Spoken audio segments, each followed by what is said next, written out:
दोस्तों ये है गुजरात की शान सूरत, जिसे डायमंड सिटी, सिल्क सिटी एवं ब्रिज सिटी के नाम से भी जाना जाता है।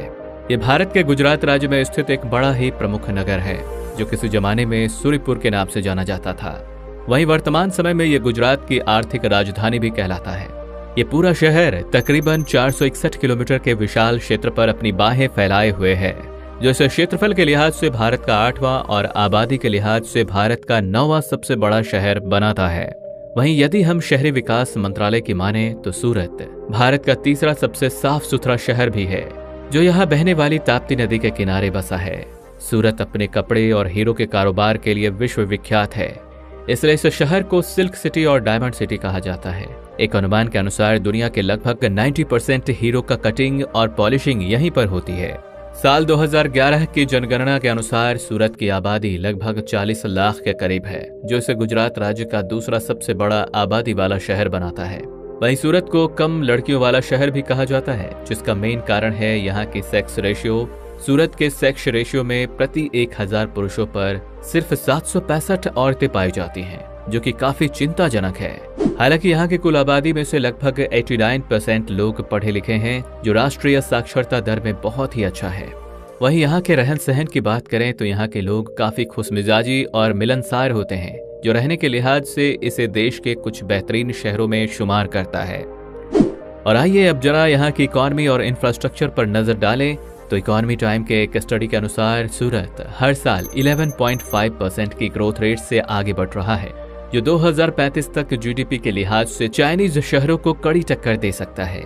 इस शहर में कई ऐसे मेगा प्रोजेक्ट्स पर भी काम काफी तेजी से चल रहा है, जो आने वाले समय में सूरत शहर को पूरी तरह से बदल कर रख देंगी।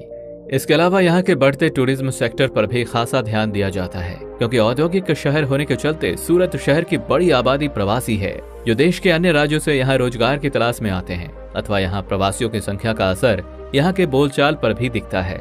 सूरत शहर में सबसे ज्यादा गुजराती, हिंदी, मराठी और उर्दू भाषा बोली जाती है। सूरत का इतिहास, जी हाँ, ऐसा कहा जाता है कि करीब 1516 ईस्वी में एक हिंदू ब्राह्मण गोपी ने इस शहर को बसाया था।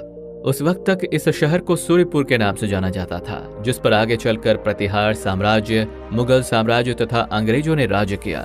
तत्कालीन वर्ष के ठीक 2 वर्ष पूर्व में पुर्तगाली यात्री दुआर्ते बारबोसा ने सूरत को एक महत्वपूर्ण बंदरगाह के रूप में चिन्हित किया था, जहाँ के समुद्री मार्ग से देश के बाहरी हिस्सों में व्यापार किया जाता था। वही वर्तमान काल में आवागमन की दृष्टि से देखें तो ये शहर ट्रांसपोर्टेशन के चारों पहलुओं से जुड़ा हुआ है, जिसमें सड़क, हवाई, सीपोर्ट और रेल कनेक्टिविटी शामिल है। यहाँ के प्रमुख रेलवे स्टेशन का नाम सूरत है, जिसमें कुल 4 बड़े प्लेटफॉर्म मौजूद हैं, अथवा ये railway station western railway zone के अंदर आता है, जो अहमदाबाद, वडोदरा, मुंबई मेन लाइन पर स्थित है। यहाँ से रोजाना हजारों ट्रेनें गुजरती हैं।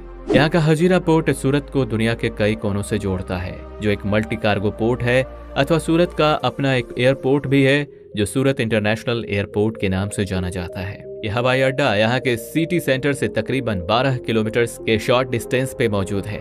और आइए अब आखिर में इस सूरत की लजीज खान पान और यहाँ के कुछ प्रसिद्ध स्थलों के बारे में जान लेते हैं। तो यदि खाने पीने के बहुत बड़े शौकीन हैं तो सूरत शहर आपके लिए जन्नत समान है। यहाँ पर आप गुजरात के रंगीन संस्कृति का आनंद उठाते हुए यहाँ के कुछ मुंह में पानी ला देने वाले व्यंजनों का लुत्फ उठा सकते हैं। सूरत के स्ट्रीट फूड में सबसे ज्यादा लोग दही थेपला, वड़ा पाव, खमन ढोकला, स्वीट खांडवी और यहाँ के प्रमुख हांडवों को खाना पसंद करते हैं। तथा घूमने फिरने के लिहाज से आप यहाँ डच गार्डन, स्वामी नारायण मंदिर, सरदार पटेल म्यूजियम, सूरत फोर्ट, हजीरा विलेज, डुमास बीच और यहाँ के दांडी बीच जैसी जगहों पर घूम सकते हैं।